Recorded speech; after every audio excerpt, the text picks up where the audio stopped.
Hey leaders, I'm excited to be attending the Scale with Stability Summit this April 24th through the 26th at Harding University, and I would love for you to join me. Many of my clients are attending. This event is designed for faith-driven entrepreneurs and business owners looking to scale their businesses without stress or burnout. And right now, you can get an extra 20% off with my exclusive code Catalytic20 at checkout. Visit scalewithstability.com to grab your ticket. I'll hope to see you there. I'm so excited today to have Kasim Aslam on the podcast. Kasim has built 5, 7, and 8-figure businesses with 2 successful exits. He's the co-founder of Driven Mastermind, the top marketing mastermind in the world. He's written 3 best-selling books, including You versus Google, which was ranked #1 internationally for both marketing and advertising. He's the creator of Digital Marketer's paid traffic certification and was named one of the top 50 digital marketing thought leaders in the U.S. by UMSL. He's also the co-founder of Pareto Talent, a company that is dedicated to empowering entrepreneurs by providing exceptional executive assistance from Latin America. Kasim, I'm so glad you're here. Thanks for being on the show. Dr. William, thanks for having me. Appreciate you. Welcome to Catalytic Leadership, the podcast designed to help leaders intentionally grow and thrive. Here is your host, author, and leadership and executive coach, Dr. William Attaway. I would love to start with you sharing a little bit of your story with our listeners, particularly around your journey and your development as a leader. How did you get started? I failed at everything. I'm the world's greatest failure. I was supremely unemployable, both technically and temperamentally. I got in a lot of trouble as a kid and ended up running away from that trouble. I lived in Albuquerque, New Mexico, was an amateur but aspiring thief. And I just got in way over my head at one point. And so I called my dad, who I didn't really know very well. And I told him, I'm sort of in the thick of it. And he moved me out to Scottsdale. And if you've been to Albuquerque and you've been to Scottsdale, you know it's a Mars and Venus situation. It's a very, very, very different environment. And I tried working for him. He had a rug and furniture store, and it was horrible. I hated it. Hated working with my dad. Loved my dad. Hated working with him. And so I struck out on my own. And that was my start. I just knew what I didn't want. I didn't want to go to college. I dropped out and failed at that. I didn't want a job because that sucked, and I didn't want to work for my dad. And so entrepreneurship wasn't a decision. It was a default. It was just the only thing that was left to me as far as productive endeavors are concerned. And I can't say I did it well. I definitely took the long way, but that was the beginning.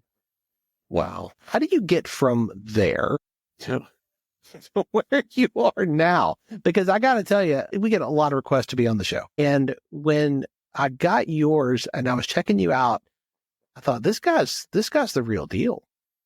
And the more I learned, the more I loved about your story, because you are so open and honest with the failure, like you've already said. And yet look at where you've come. How did you get from Albuquerque, from being a kid in trouble, to the Kasim that we know now? Kaizen, I think. It was 1% improvement, There was no flip switch, rip the Band-Aid off, Eye of the Tiger song playing montage moment. It was just very iterative. And I think the thing that I did really well is just stay committed to change and to growth. Going back to my dad, he had these old Tony Robbins discs. Like, that's how old I am. These old Tony Robbins CDs, Awaken the Power Within, or whatever it was. And I just started really, I had this opportunity to reinvent myself, and I took it really seriously. And I don't think that ever changed. There was just a very strong willingness to look in the mirror, try to identify what was wrong, and then fix one thing. And that's been supremely impactful. Before we started recording, I mentioned that I'm about to turn 40 years old, and it's so weird, man, because I do not feel 40, I don't feel like a grown up. Like, I have 2 children. I don't know why anybody trusts me with little people. I'm just so grateful to God that they're still alive. I get bills in the mail, and I'm like, you want me to pay this. You know what I mean? Like, there's so much about life that's just such a, and I, on some levels that's not good at all, but on other levels, I think it's really served me that I have yet to integrate the idea that there's a solidity to my existence. There's not a lot about me that's not malleable. I think I have like a core nucleic center that's principle driven, I hope. And then beyond that, it's all up for debate. It's all up for modification and change. And that's been really helpful.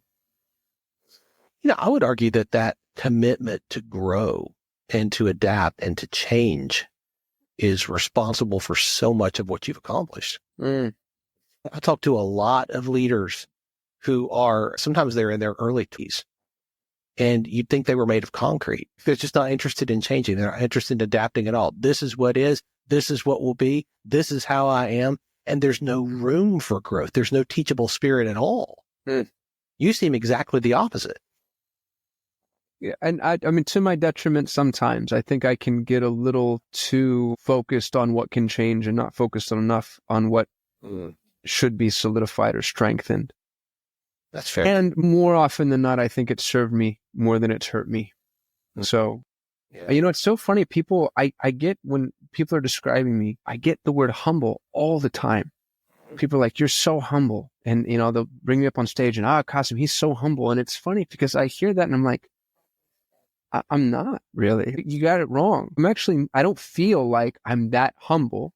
I think people mistake my willingness to be receptive to where I might be wrong or how I might change as humility.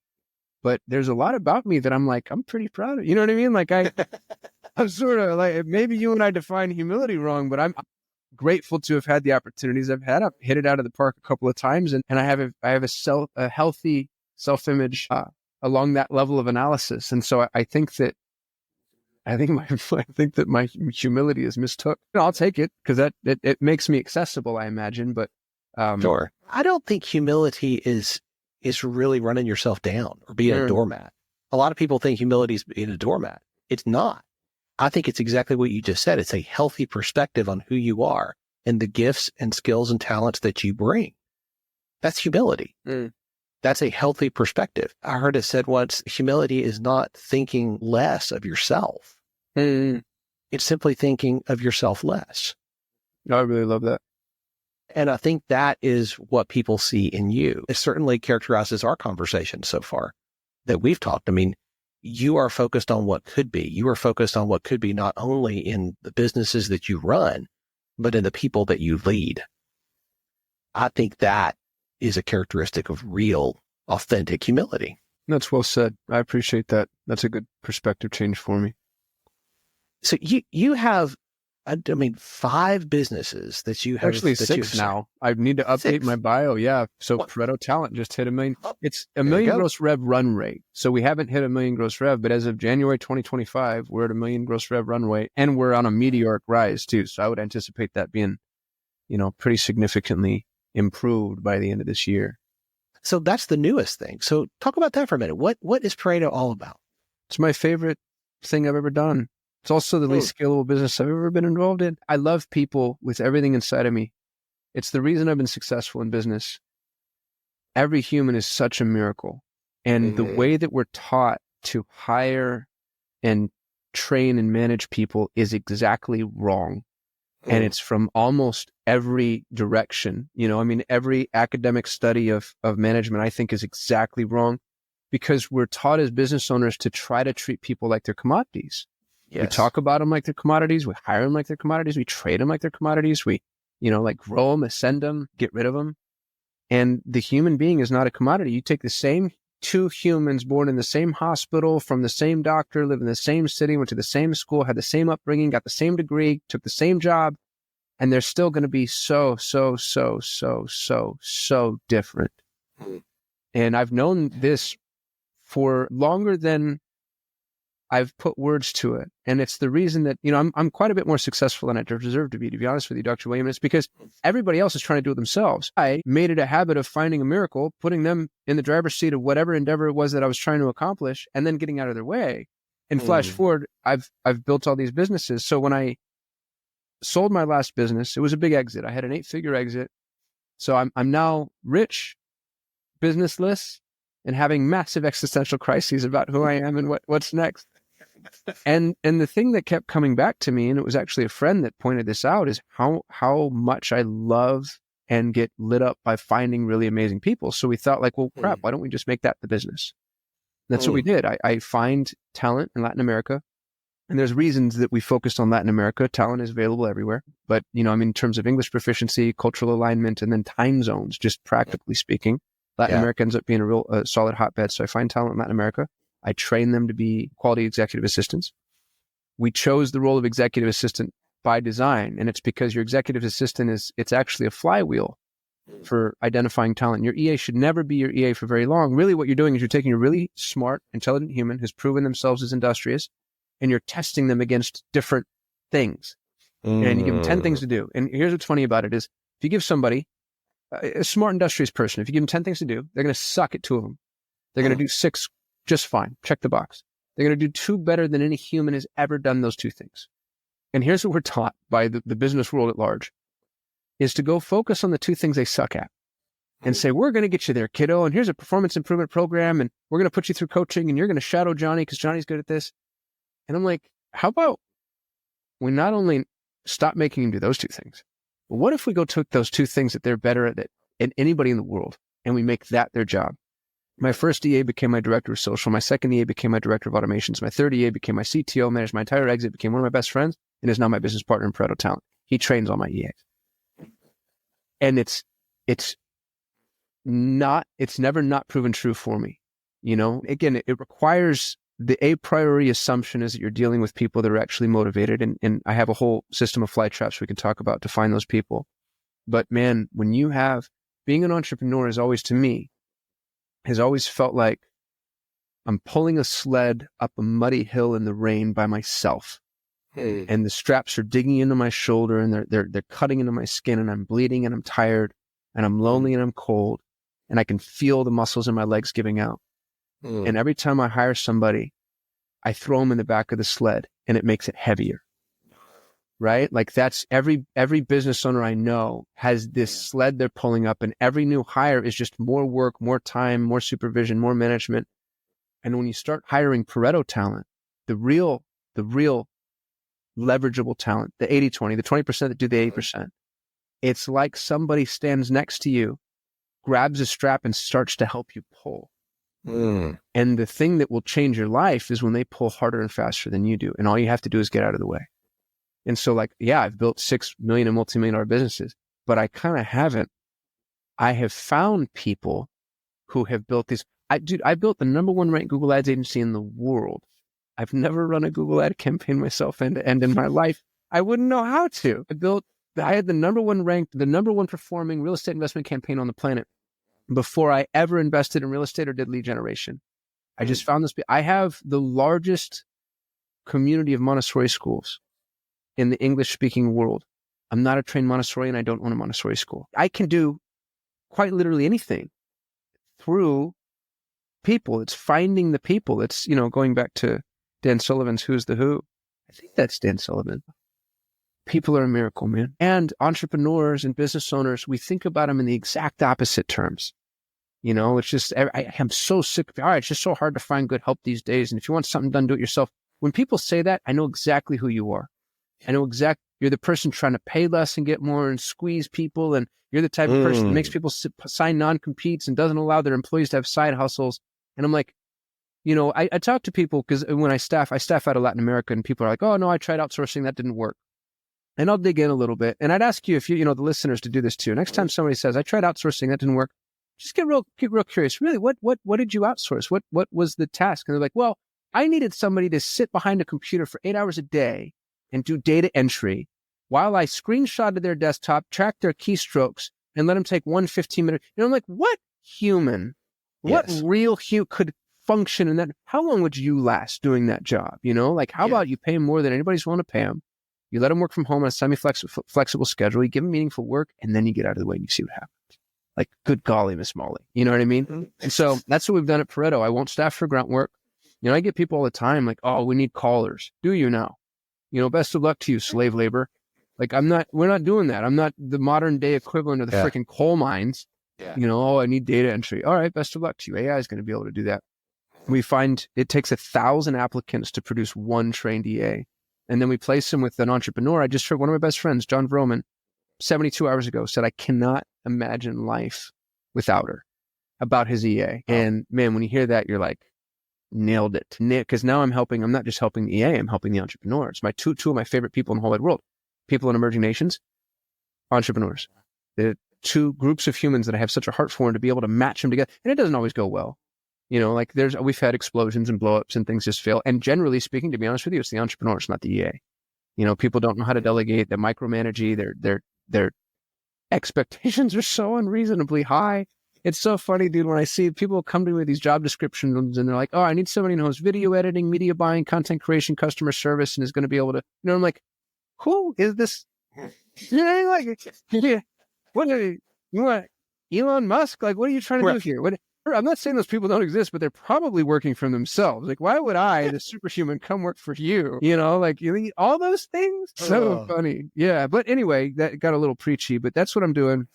And it's not a scalable endeavor, which I like, because I think that scale is actually a dirty word at this point in the entrepreneurial narrative. But golly, is it fun. And what's cool about it is it lets me see, all I have is, we've staffed almost 50 EAs now. So I have 50 high-end entrepreneurs, and I get to see everything they're asking their EAs to do. And it leads me to further opportunity. We started an agency just for Go High Level, because all of our entrepreneurs needed high level help. And I'm like, why don't I have an easy button here? I might start an agency for podcast booking, because 20% of my entrepreneurs are having their EAs help them do outreach for podcast booking. So while it's unto itself not a very, very scalable business, it's kind of a metal detector in a lot of ways. And it helps me see what else might work. And then I'm growing all my own labor. So, I'm figuring out these opportunities, and then I just hire, I'm my biggest client. I've hired more EAs than anybody. And I hire a person that I think is going to be really good at this. And then I put them on this business, and, sometimes it takes off and sometimes it doesn't.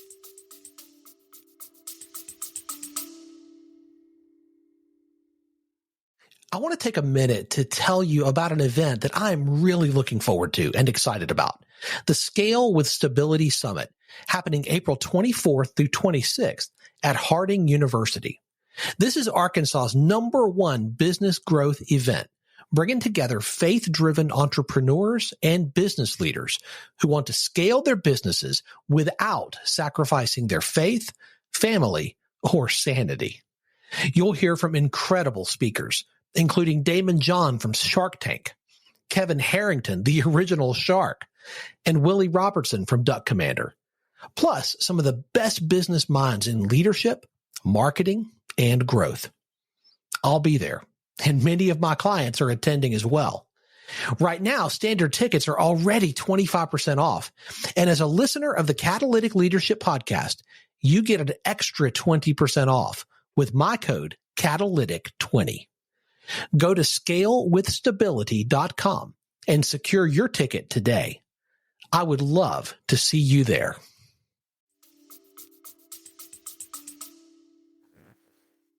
That was an absolute masterclass in how to lead people as individuals. And I just want to call this out. And I really hope our listeners have a pen and paper or something they're taking notes with, because you keyed in on something that we talk about all the time. I tell my clients, it is so important that you understand, as a leader, your job is to lead your people as actual 3D human beings, not as cogs in a machine. Yeah. When you do that, that is going to be reflected on the bottom line. Because when you lead people as a human being and they feel known and seen and heard, they lean in. When you invest in them and you want to give them a path forward, a trajectory upward in their career and in their life, and you want to see them thrive in all spheres of their life, they lean in. Higher retention, higher engagement. What does that result in on the bottom line? Right.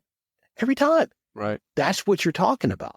And I love that you are building Pareto in such a way that you are providing people who are skilled, who are trained, who are, in the words of Lencioni, the ideal team player, they're humble, hungry, and smart. And they lean in. They're like, hey, let me help pull this sled. And that's going to be amazing. So you've already built this. I mean, this is a matter of what, a year? The program has been on? It was Q3 of last year that we started staffing. So we started training prior to that, but our real staffing hit Q3 of last year. So, I mean, we're recording this in February 2025, early Feb. So, I mean, we've been around it's not 6 months yet. So this is a new venture, and you have had so many new ventures in your life so far. Like, a lot of people listening, they're newer entrepreneurs. Mm-hmm. Like, what advice would you give them as you're starting something new, but it's not your first time? Maybe for them it is. Kick the ball. So here's the problem that from my perspective, and everybody has their own, the problem with taking advice, right, is it's free and it's worth what you pay. Here's what I see in the entrepreneurial world. I see millions of people in the bleachers watching with pad and pen, listening to podcasts, watching videos, reading books. There's nothing wrong with those endeavors, by the way. They're critical. I mean, look at both of our backgrounds. I have 3,000 books in my home. I'm a voracious reader, but it's not enough. I see millions of people in the bleachers watching, but they won't get on the field. And there's something called the corridor principle. I think the corridor principle is the most important principle for a young or early stage entrepreneur to know and understand. The corridor principle says you can't identify opportunity until you're on the field. You can't identify opportunity until you're on the field. So if you're in the bleachers, I don't care how many podcasts you're watching, how many videos you watch, how many podcasts you're listening to, how many videos you watch, how many books you read. I don't care how, from an academic perspective, how effective you are. You'll never see the real opportunity until you step on the field. Here's the really difficult part. You ready? It gets worse.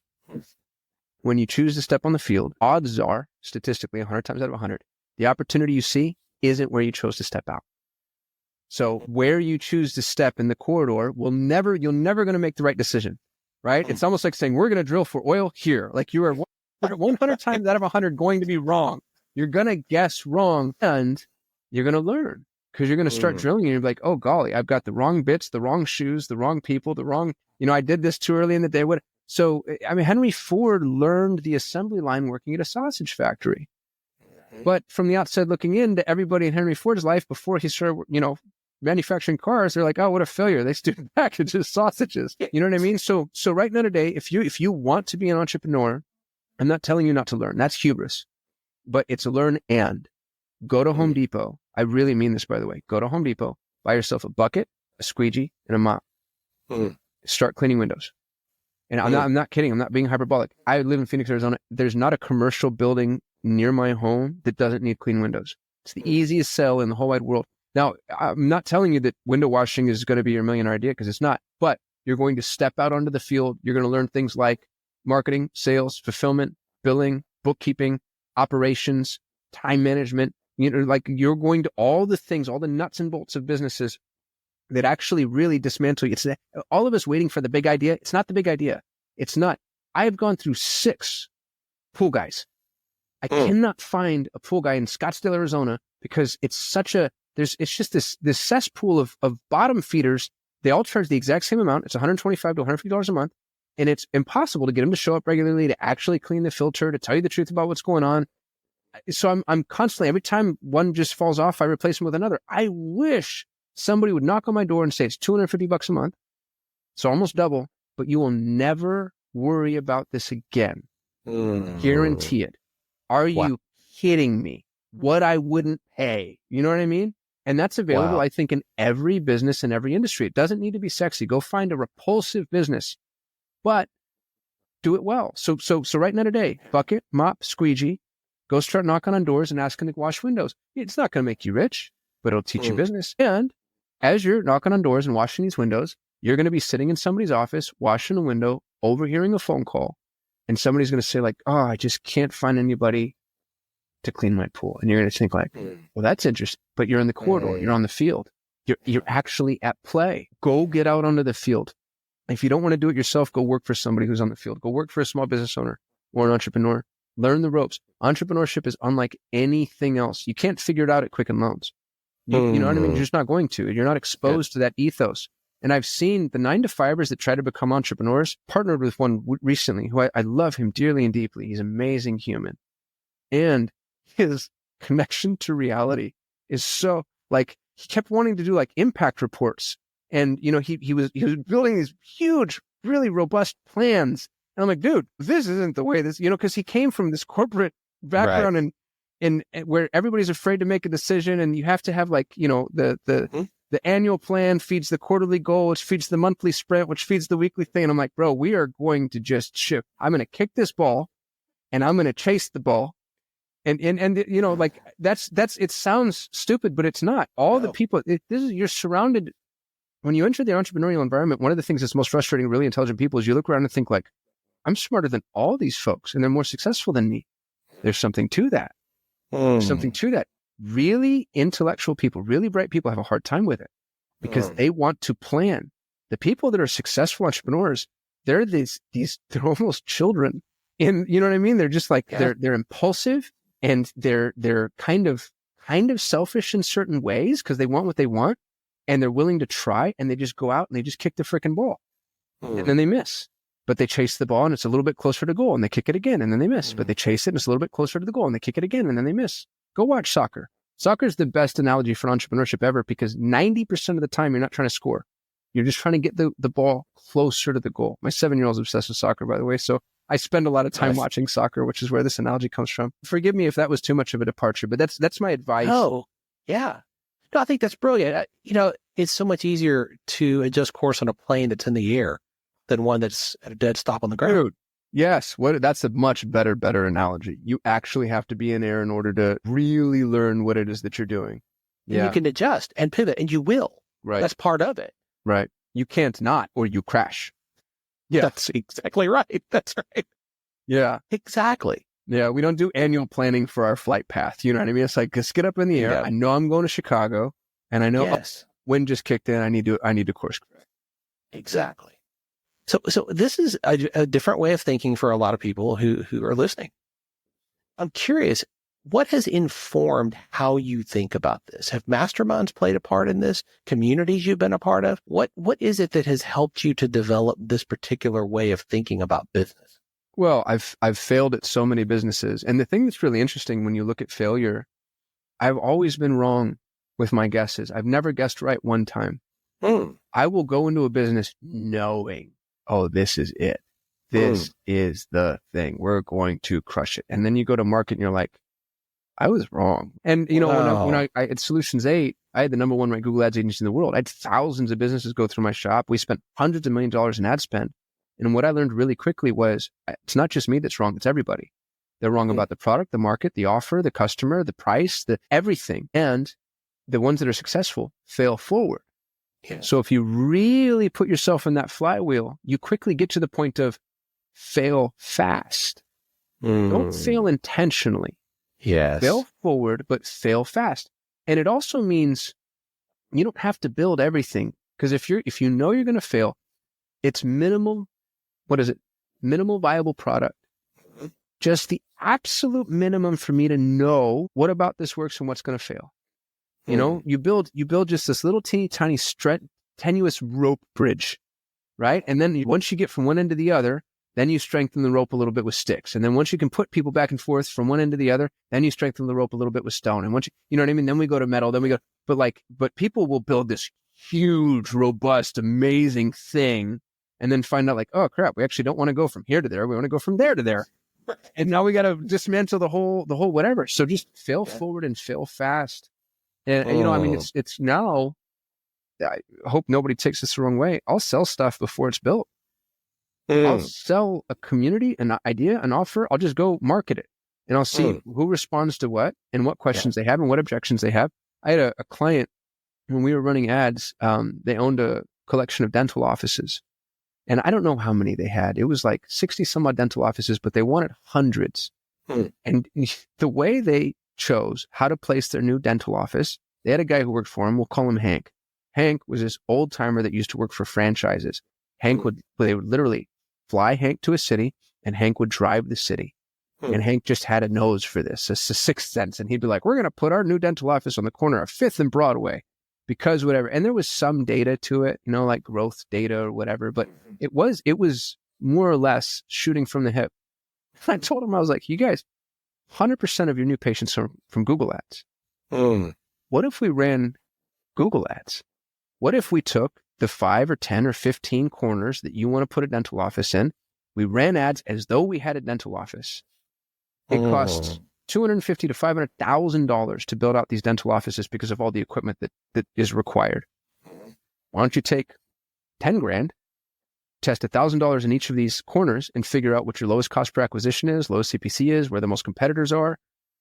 Save yourself, potentially making a really bad decision, because if you put it on the wrong corner, now you got to spend exponentially more in advertising. I think that paradigm, that approach, that's what's missing from the entrepreneurial world, because that's not textbook, right? Yeah. Like the textbook is the business plan, and we're going to sit here and we're going to build it out on paper and measure twice, cut once. And I'm like, all right, man, there's a reason that me and all the other dummies are super successful and minting money. And all these, God bless me for saying this, I'm going to get so spiteful right now. My business was purchased by a private equity backed organization. And it's all like Goldman Sachs, Ivy League, just not that there's anything wrong with that. And they're not entrepreneurs. You know what I mean? Because they come in and they buy it, and then they have all these great ideas that are just going to improve that. And they've grown it from 200 clients to 130 clients. And I'm like, all right, best of luck to you. Yeah, man, just kick the ball. Kick the ball. That's fantastic. Your team and your businesses and everything you're involved in needs you to lead at a higher level today than you did 5 years ago. Mm-hmm. And that same thing is going to be true 5 years from now. What do you do to stay on top of your game? How do you level up your leadership skills? I think the most important thing any of us can do is commit to habituated acts. How you spend your days or how you spend your life. So I think that focusing on your personal habits, and this gets a little far, people can take this a little too far. And I know that there are now just the jokes about the entrepreneurs waking up at 3 a.m. and doing an ice bath and then wrestling a shark and, taking the teeth out of an alligator or whatever. And the reason that it's a cliche is because it's true.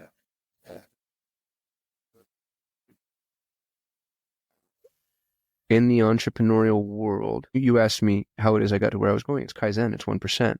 Everybody wants the Rocky moment. Everybody wants the movie montage. No such thing. Doesn't happen. But I wake up at 4 o'clock in the morning every single day. And that's, I hate to say this because it sounds so arrogant, but the truth is you just can't beat me. If you take me and you take any other human and all other things are equal, we start with the same premise, same money, same connections, same whatever. But I'm waking up at 4 and they're waking up at 6, I win.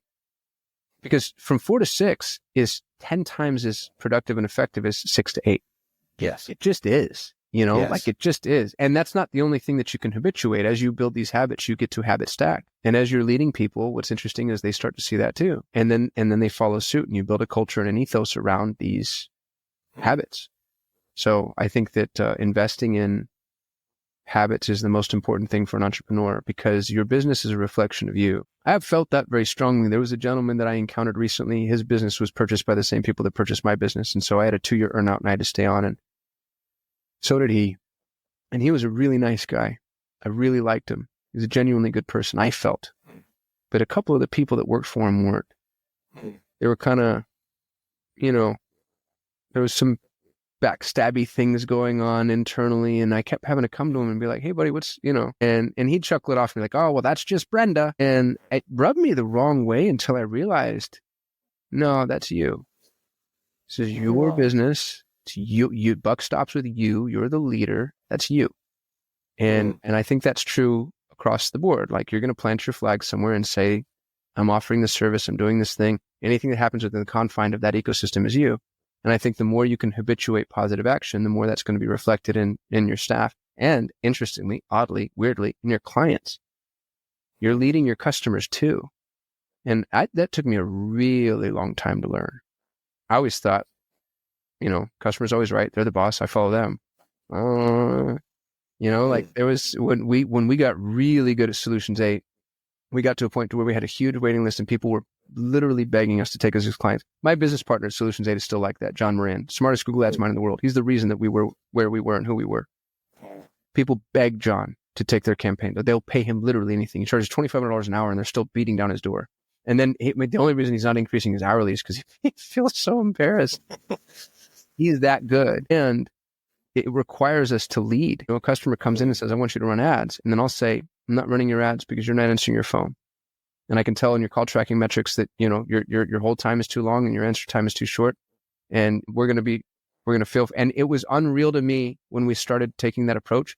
People became even more desperate to work with us, and it's because you raised the bar. Raised the bar. Yeah. Anyway, again, I've gotten real preachy on this one. Feel free to cut it all up.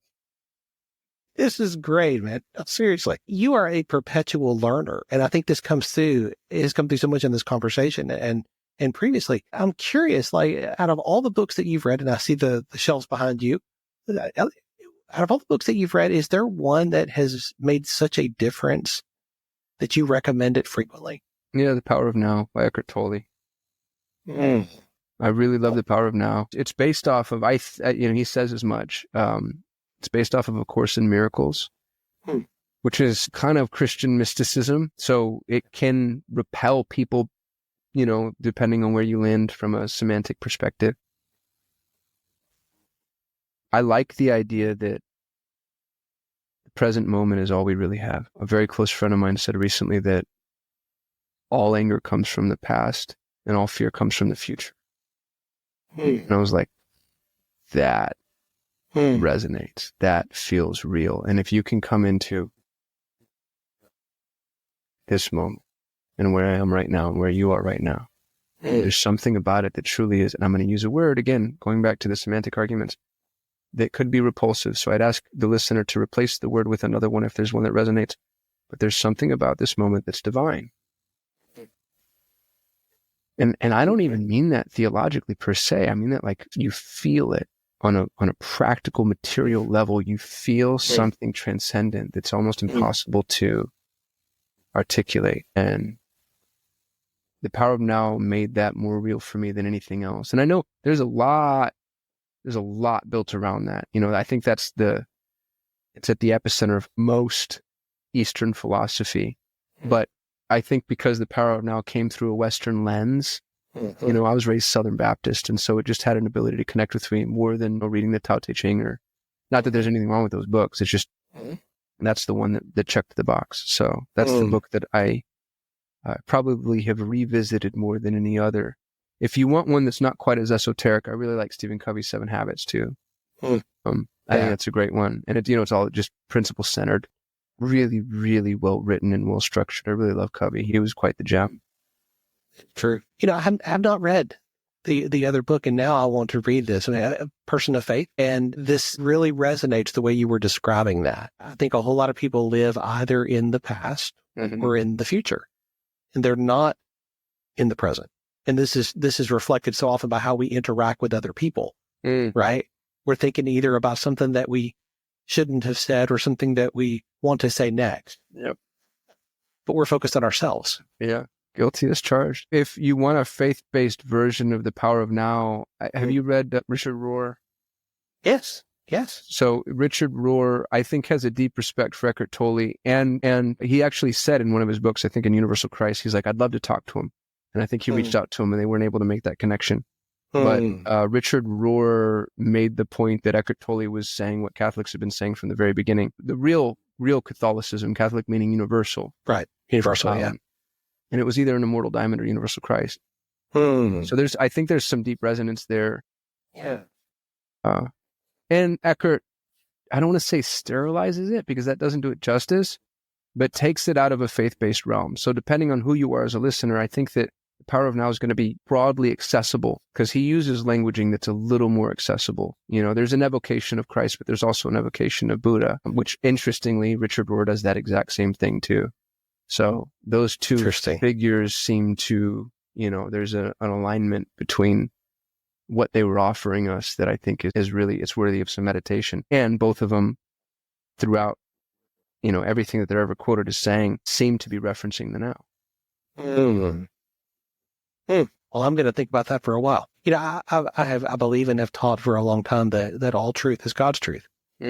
And you can find truth in so many different places if you're listening and if you're seeing. And so often we're not.